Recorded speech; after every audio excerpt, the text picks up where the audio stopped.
প্রচণ্ড গরম আর বিদ্যুতের লোডশেডিংয়ে স্থবির গোটা মুন্সিগঞ্জের জনজীবন। লোহজং উপকেন্দ্রে বিদ্যুতের চাহিদা প্রায় 14 থেকে 15 মেগাওয়াট হলেও সরবরাহ হচ্ছে মাত্র 5 মেগাওয়াট।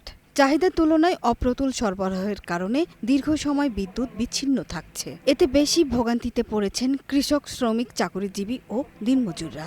এই মনে করেন সারাদিনে 2 ঘন্টা 3 ঘন্টা 4 ঘন্টা কারেন্ট থাকে। এই কারেন্টের জন্য কাজ কামও ঠিক মতন করতে পারি না, মিস্ত্রির কাজ কামও দিতে পারি না। রাত্রে ঘুম আসতে পারি না কারেন্টের জন্য, বাচ্চারা খুব অসুস্থ যেতেছে। এই যন্ত্রণা থেকে আমরা মুক্তি চাই, আমরা দ্রুত এটা রিকভার চাই। পল্লী বিদ্যুৎ সমিতি বলছে, চাহিদার তুলনায় কম বিদ্যুৎ সরবরাহের কারণে নিরবচ্ছিন্ন বিদ্যুৎ দেয়া সম্ভব হচ্ছে না।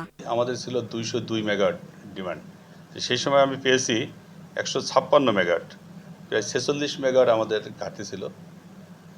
ইতিমধ্যে বাচ্চাদের পড়াশোনা আছে, যাদের পরীক্ষায় এসএসসি পরীক্ষা চলমান আছে, এখানে আমাদের চিন্তা করতে হচ্ছে।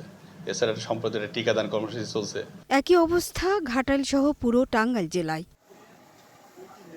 এলাকাবাসী জানান, গরম লোডশেডিং এর পাশাপাশি জ্বালানি সংকটে চরম বিপাকে পড়েছে রাইস মিলগুলো। এই গরমের কারণে আমরা ঠিকমতো কাজ কাম করতে পারি না, আর ঠিকমতো যে মালগুলো প্রোডাকশন দিতে পারি না, ঠিকমতো কারেন্ট পাচ্ছি না, এবং কি আমরা তেলও করতে পারছি, জেনারেটর চালায় যে কাজ চালাবো তা আমরা তেলের সংকট, তেলও আমরা করতে পারছি। সরকার যদি ব্যবস্থা নেয়, তাছাড়া আঙ্গুর দ্বারা কোনো কিছু সম্ভব না। আঙ্গুর অনেক কষ্ট হয় গরমের মধ্যে। এছাড়া অনেক মিলেই স্বাভাবিকভাবে মেশিন চালানো যাচ্ছে না, ফলে উৎপাদন কমে মালিকদের লোকসান গুনতে হচ্ছে দ্বিগুণ হারে।